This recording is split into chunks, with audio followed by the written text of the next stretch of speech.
says I'm a slam poet from Austin, Texas. Show of hands, how many of you are familiar with slam poetry? Okay, good. We got a lot of people. I like that. Okay.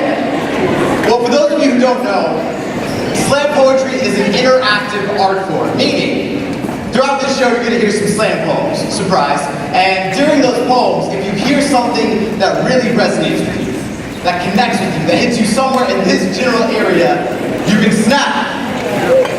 Okay, I've got some snaps. You can clap. You can stomp your feet. You can hallelujah. You can...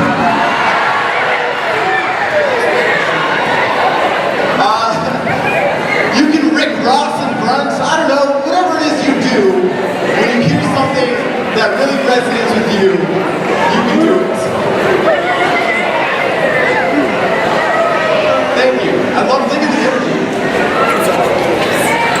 Now, what that does for me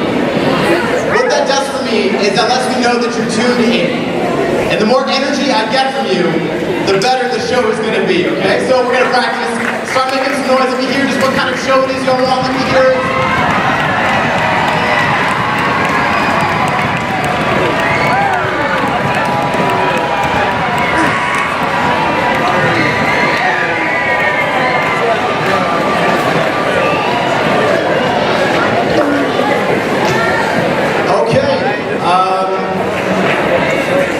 Mediocre it is, cool. So, like I said, I am from Austin.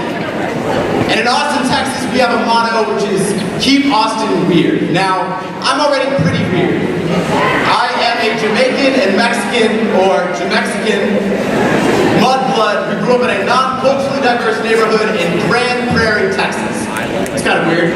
I love heavy metal and folk music, so if you can shred on the guitar, that is awesome. But if you can shred on the ukulele, so it's kind of weird. I played the flute for 3 years. Any flute players in here? Yeah, flute players. Not a lot of people know that about me. I'm also the kind of person that if you tell me I'm not going to like something, I try to like it just to spite you. So I did that for 3 years until they tried to get me to march with the thing. I tried animated movies consistently. I'm not sure if that's like weird because there's like a deeper issue there. I got some snaps for that, thank you. So yeah, viewpoint, I'm a pretty weird guy. But I think the weirdest thing for me growing up was figuring out how to be black. That was weird. Because for those of you who are, you know, they don't like give you a manual when you're born. It's like, follow these steps and you'll be black. I don't know why I did that voice for that. You just kind of have to figure it out as you go. And like I said, I grew up in a non-culturally diverse neighborhood, so when I was like 7 or 8, I had no idea I was black. I don't know, you just don't notice things like that when you're that age.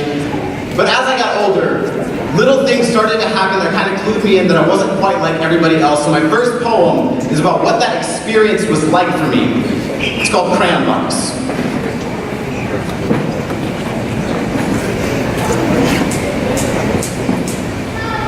L'Oreal now has a makeup that takes the guesswork out of finding your perfect shade of foundation. Well, L'Oreal, it took you long enough, didn't it? Where the hell was this when I was in elementary school? Or hey, I'd settle for junior high. All those mornings, I had to look in a mirror and see a skin tone that didn't quite match my foundation of friends. This would have come in handy.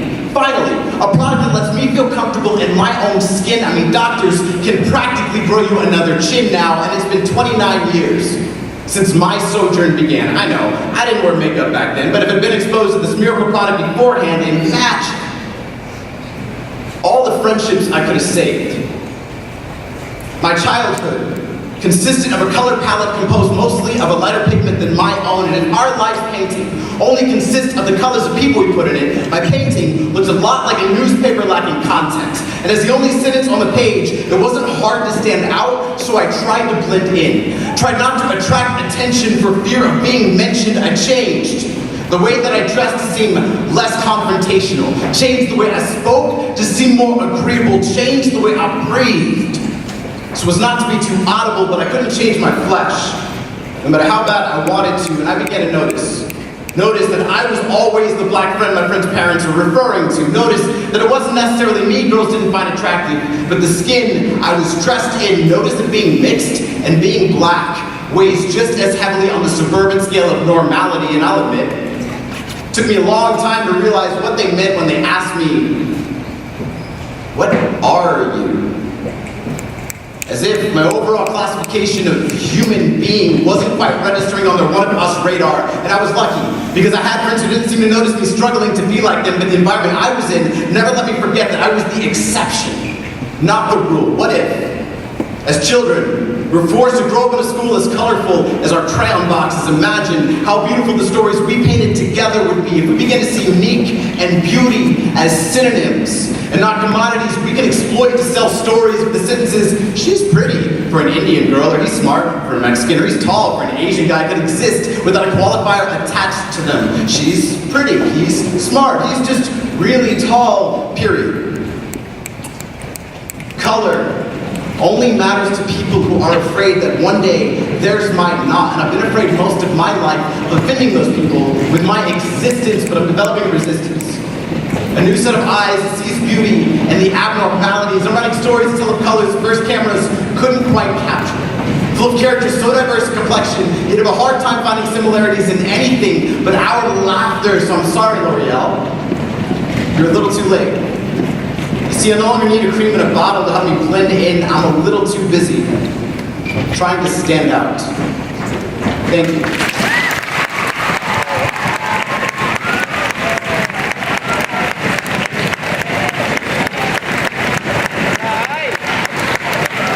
I love the energy. Thank you. So, something happened there that I really want to highlight. I let you into a little bit of my life story, and in doing so, I connected with you on a much deeper level than if we just met on the street somewhere and said hello. I mean, you all now know things about me some of my family doesn't know. That is a big reason I love this art form. It allows the audience a quick peek at what makes someone truly tick.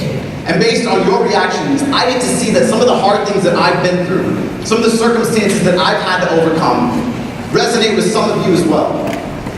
That is literally how human connection happens. We just share our stories. Something about hearing another human being have the same hurts or struggles, or even the same goals or aspirations, draws us closer to that person. We start to develop these strong emotions like trust, appreciation, maybe even love. And these emotions are what help us develop the connections we need with the people around us to help us get through life.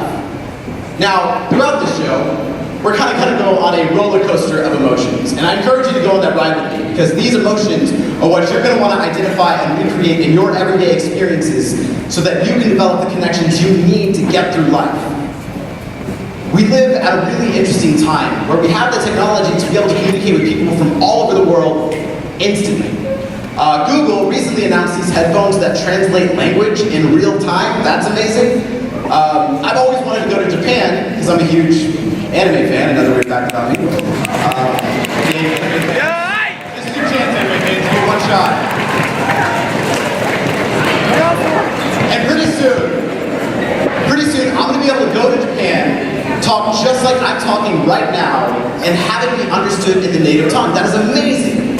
I mean, that has the potential to bridge oceans, to bring cultures together. And, thanks to technology, it is now easier than ever to distance ourselves from people or things we don't like or agree with a simple swipe or click. We can say things online we wouldn't ordinarily say to someone to their face. I mean, there's people in this audience right now you don't like or agree with, who maybe said something about via Snapchat, Instagram, Twitter, Facebook, whatever. And without realizing it, you've actually started to develop this wall between not only that person, but people you think are like them. Now, something I've learned in my years of being able to do this, I've been traveling around meeting a lot of new people, is that 90% of our initial reaction to someone, our initial opinion of someone, is based off of a quick glance, which is never enough to get to know anybody's story. Now, a thing we're going to look at a lot in this show is empathy. And empathy is just the ability to feel what other people are feeling, to share in those emotions. Empathy is probably the most powerful tool we have at our disposal to change the world around us. But it is really hard to have empathy for somebody if you don't take the time to hear any of their story, if you don't try to piece together some of the why of them. And if you do that long enough, you're going to start to have some pretty interesting interactions. And I want to give you an example of one from my life. This next poem is called A Kindness. It's been a long day. The kind of day where my motivation and procrastination couldn't decide which of the two looked better on me, so they dressed me in mediocrity and sent me on my way. On my way to a day where none of my childhood dreams came true, a day even Dr. Seuss probably would have rhymed with suckish. But the most exciting thing that happened to me was that my gas light came on, and to top it all off, I'm stuck in line in my least favorite place, Ralph's. I hate Ralph's. They'll be all excited about the membership. Then they let you price their products so high, the membership only served to bring them back down to reality. It is killing me. They call 35 cents off of greediness a bargain. And this hag in front of me is pulling out a checkbook. Lady. I'm sure the 1930s were a swell time, but some things are not better the old-fashioned way in her hands. Shake. As she pays for her gallon of water, 6 bananas, loaf of bread, jar, peanut butter, alpha granola bars, 4 bottles of Gatorade, 2 Hershey's chocolate bars, because why the hell not? 3 packs of spearmint gum and those chocolate cakes from Hostess. And I only know this because in the time it took for her to find that checkbook in that suitcase on her arm, they put a man on Neptune and brilliant. She forgot the milk. As we all wait for the store associate to run and grab her calcium liquid, I begin to associate this old woman with purgatory. This must be the stuck behind the arthritic old lady at the grocery store level. And I'm sure, for some, this level isn't that bad. But it's been a long day. And this woman smells like old people. I'm beginning to wonder how she escaped from the nursing home. But right before I can ask this fossil what the Great Depression was like, mercifully, the associate returns with her 1%, the cash register dings and opens. It's over. At least I didn't kill an old woman today. She collects her belongings, and at a speed evolution would respect, moves so slowly to the door that I can scan my item, pay for it, grab my card, and receipt, go to leave, and she is just now reaching the front doors, where she is conveniently blocking the only exit. Old lady, you picked the wrong day to examine my morality. I surge to give her a sharp push into the portrait frame of my day, but I miss. She's tricked me to surprisingly swift that she makes a sharp right. And as I stumble through the door, I struggle to regain composure as my mind works to clarify the scenario I am seeing. I pause. As my day's largest mountain kneels down and the burden she carries is unloaded on the homeless man laying down at the front of the store with a sign that reads, "You are loved, gallon of water, 6 bananas, a loaf of bread, jar of peanut butter, apple granola bars, 4 bottles of Gatorade, 2 Hershey's chocolate bars," because why the hell not? 3 packs of spearmint gum with those chocolate cakes from Hostess, and of course, the 1% milk almost forgotten. She empties every item in her bag for the first time today. My mind is quiet. As I bear witness to a development, this is what love looks like. With a smile and a wave, she's goodbye to the man who probably never know the name of the whisper of humanity on 2 legs walking away, but she turns back to procure her original purpose. I stop her and ask her who she is. With a smile, like a vaccine curing my melancholy disease, she says to me, "I'm Ingrid. Ingrid, thank you for making this day beautiful. Thank you."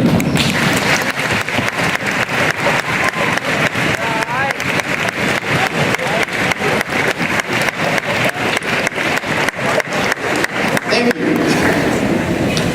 So I love telling that story, mainly because it makes me look really bad. And we never like to do that. We never like to talk about our flaws, even though subconsciously we know we all have these cracks, these chips in our making. I am incredibly impatient, and I'm not above pushing old ladies out of the way. You should know that about me. The beautiful thing, though, about empathy is that you don't have to have gone through the exact same experience to be able to imagine what similar circumstances would be like for you, how you would handle it.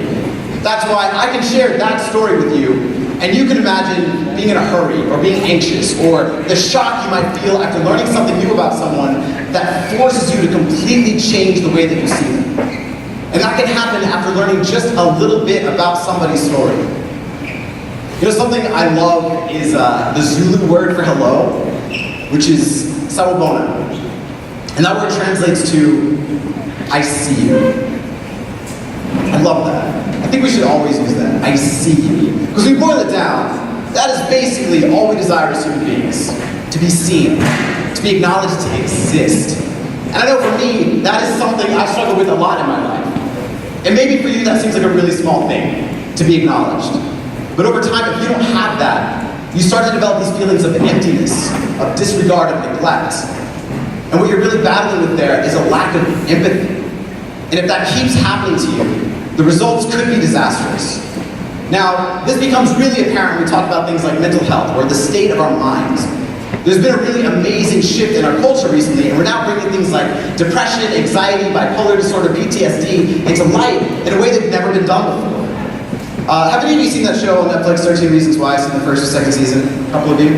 Okay. I binge watched the first season in like 2 days. It's a really interesting show. For those of you who haven't seen it, it's a show built almost exclusively around these issues. They talk about everything. They talk about depression, suicide ideology, anxiety, gender identity, sexual assault, you name it. And I was doing some research on that show after I finished watching the first season. And it turns out that that show was actually Netflix's most streamed show that year. That means 13 Reasons Why beat out shows like Orange is the New Black, Marvel's Defenders. These shows with huge marketing budgets and followings were beat out by this show about mental health. And what that show means is that these topics are really important to us as a society, as a culture. Yet I would wager most of you probably don't ask your friends if they struggle with a mental health condition. It's still sort of this taboo topic. So what I want to do with my next poem is show why, especially when we're talking about things like mental health, it is so important for you to show the people around you empathy. This piece is called Dwarf Planet.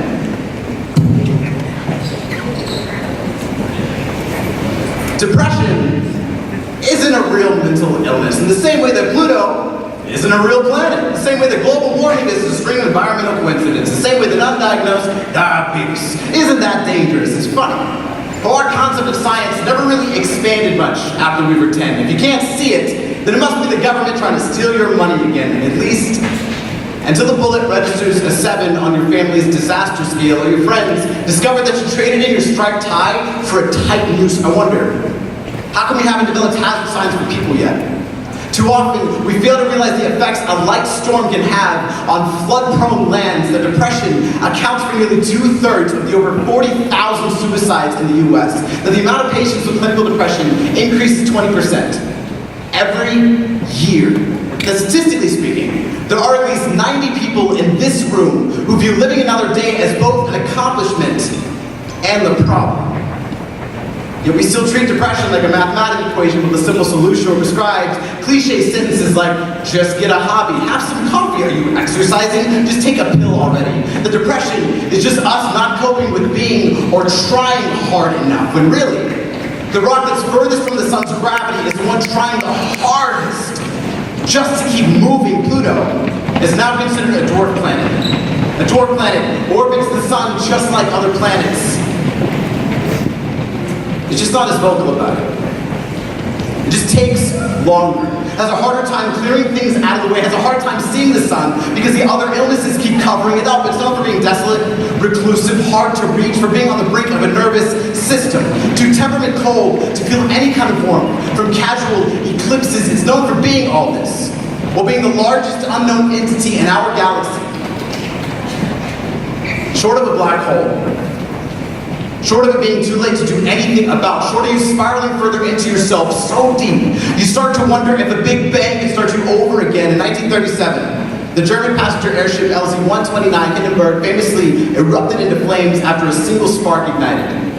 A spark, which humanity has used to keep itself alive for millennia, sent 35 people to their graves, a testament to just how dangerous a spark can be.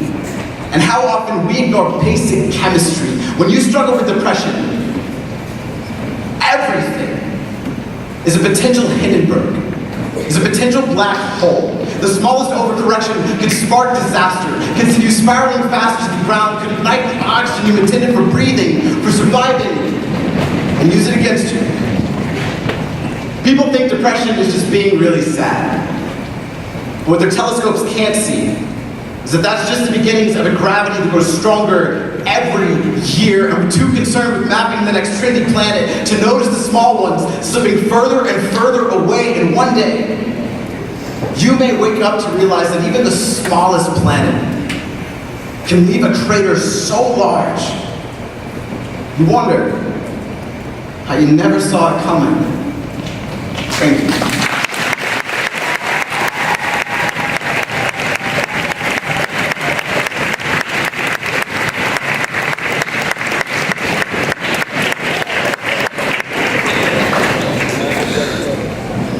So I have a little sister who's just like perfect.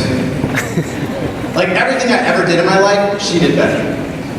So I graduated 11th, and my graduating class of 600, top 3% for those of you playing at home. And I was like, haha, sucks to suck, little sis, gonna have a hard time beating that. So she graduated 4th out of 700. And I'm not bitter, you know, whatever. In spite of that, in spite of us being really competitive, we've always been really close. We're only 3.5 years apart, so we've always been there for each other. We've always had each other's backs.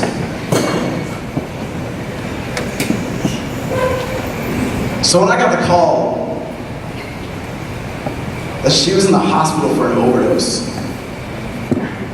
I was shocked.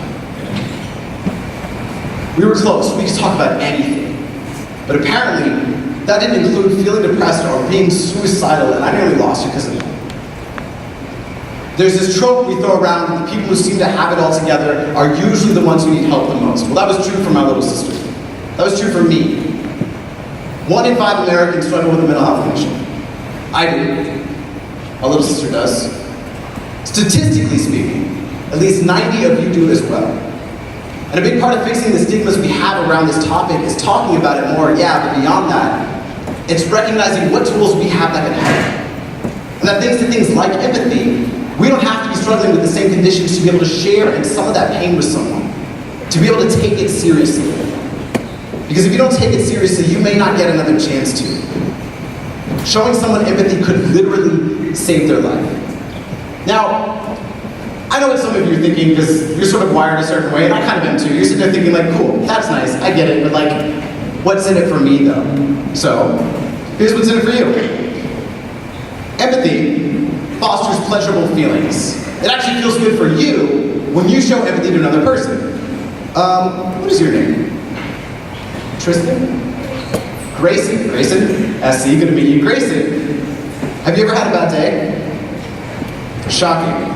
Grayson, what does a bad day look like for you? What are some things that can happen that would make a day bad for you?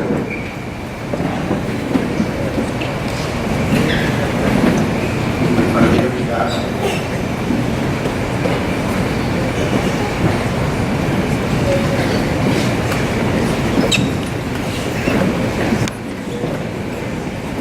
you didn't hit every move in the dance? Yeah. Well, Grayson, I'm sorry you've had a bad day before. I have too. They suck. But I'm really glad that you did. Now, I just showed Grayson empathy. It was that easy. But now I feel better. Grayson and I connected over both having had bad days. And while my bad day may not look like that, and vice versa, it's pretty easy for me to imagine those things happening to me and it not being fun. Now, show of hands, how many of you have ever had a bad day in your life? Ever in your life? Raise your hand. You now have something in common with every single person in this room. It is now less of a stretch for you to be able to put yourself in their shoes. 2, empathy helps heal painful and psychological issues. There have been a lot of studies done that show that when you show empathy to another human being, you are helping to heal past hurts that you've gone through and developing fortifications against negative events and emotions in the future. Now, it is a fact of life that you are going to have some rough days.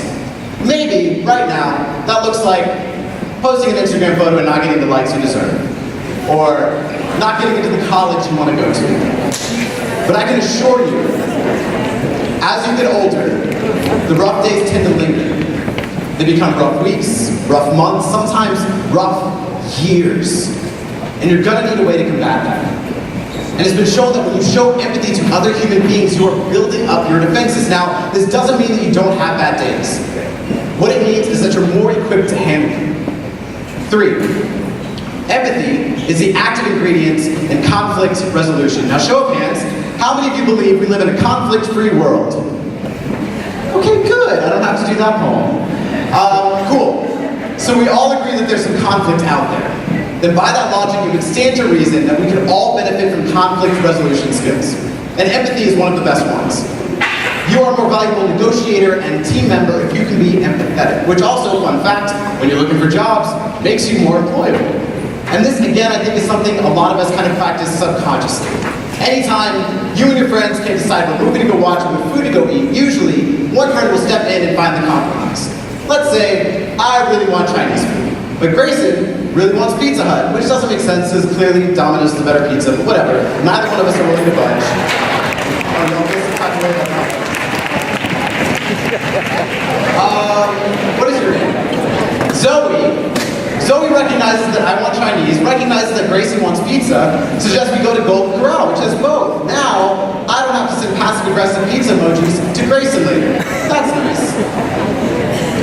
But if you take these sort of like selfish attributes of empathy, you sort of boil them down. Basically, every single time you show empathy to another person, it helps you to be happy, which is something we all want, longer, and it makes the world a better place. It is literally a win-win-win. Now some of you may be wondering why the show is called Kintsugi-doi. Kintsugi-doi is a Japanese art form in which you take a piece of pottery that's been broken and you mend it back together. And the glue that you use is a golden metallic lacquer, so that the finished piece is arguably more beautiful after it was broken than it was in the first place. Now, obviously, I'm a poet. I appreciate the metaphor there. But if you think about it, that is why we love our Hollywood stories. Our underdog stories, where the hero is broken down, beaten, defeated, yet somehow, despite all odds, they're able to pull themselves back up, go out there, win an acapella championship, and all of Anna Kendrick's dreams come true. I always do a Pitch Perfect plug. It's a really good movie. You should watch it. But if you take this kind of idea of Kintsugi-doi and you extrapolate it to the world around us, I think it's pretty obvious there's a lot of brokenness out there. Racism, political divide, poverty, mass shootings, sexual assault, you name it. And I believe that empathy is the golden lacquer we need to start mending our pieces back together again to hopefully make something beautiful out of it. Now the other side of empathy is allowing people to show it to you, which requires you to talk about your cracks, your chips, some of that pain that you carry, some of the hurt that you've been through, so that you can begin to mend. And my last poem is about a friend of mine who really taught me that lesson. I never know what to say when I'm at an art gallery and I find the artist's work hideous. Nice, try? Because I get it, obviously they put a lot of work into this, or someone thinks they did, or someone owed them a favor. The point is, I get that art takes work. And I can appreciate that some effort was put into this thing. Maybe I just don't know the history. Maybe the artist suffers from anxiety and can only paint with colors that will cause them to panic. That's intriguing. Or maybe their parents abandoned them in a wheat field. No matter how hard they try, wheat fields just pop up in their artwork. That tells a story. But there's only so much information I can gain at a glance. When I met her, I was a freshman in high school. She was the lead in the school play. She could teach classes to Blue Jays where people just flocked to her. She was like, if your favorite college football team always beat Alabama. Always. Like, if Chick-fil-A was open on Sundays. Like, if objects in the mirror were the exact distance you thought they were. Naturally, I assumed she would talk to me when they figured out how to make colonoscopies more appealing, which is to say, never. They have to understand. I was going through my gothic stage, which, you know, we all went through. So, after my first audition, when I didn't get a role, the fact that she said anything to me was unique. At a time when I knew who I was, like I knew Newton's third law of thermodynamics. I didn't. She asked my name twice, because I embarrassedly looked around to make sure it was me she was addressing. She asked if I'd been nervous. I said, yeah, it must have been obvious. She said, nervousness looks a lot like confidence on me. That 3 years ago, she stood where I'm standing, that her name was Melanie, and she looked forward to seeing what I would become. And I wouldn't know it then. But what she said would play a role on every stage I ever touched. She had a way of seeing you like one of those funhouse mirrors. Only the reflection she gave you of yourself was the beautiful version. The you that saw hope as a destiny, that held on a possibility like an old friend, the version that would smile back and say, you have no idea, dude, how great you are. She saw the best you, even if you couldn't, and would smile in your direction until you got the message that this world is just waiting for you to feel it. Alive. She was the kind of girl that could sell out a funeral. I know. She did. She could see the good in anyone, even the man at the convenience store asking for a lift who will spend the rest of his life in prison for taking hers away. I have a hard time finding beauty in tragedy. Tend to only want to see disaster at a distance, and I only got to see the art piece of her life for 2 years. A glance, really. But it was enough to change the way I saw myself, so while others might only see tragedy, I see memories. Her legacy paints every stage I am lucky enough to see. Her spirit colors my words so that they tapestry into meaning. Her presence presents poetry, even without physically being here. When I go to art shows now, I try to take the time to read the stories of the artwork. I realize these pieces deserve more than a glance. A good friend of mine taught me that. Thank you.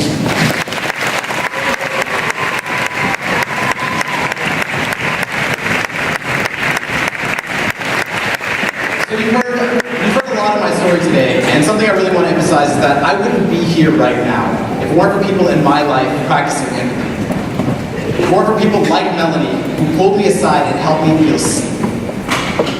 Love and compassion are not luxuries. They're necessities. Humanity needs these traits to survive.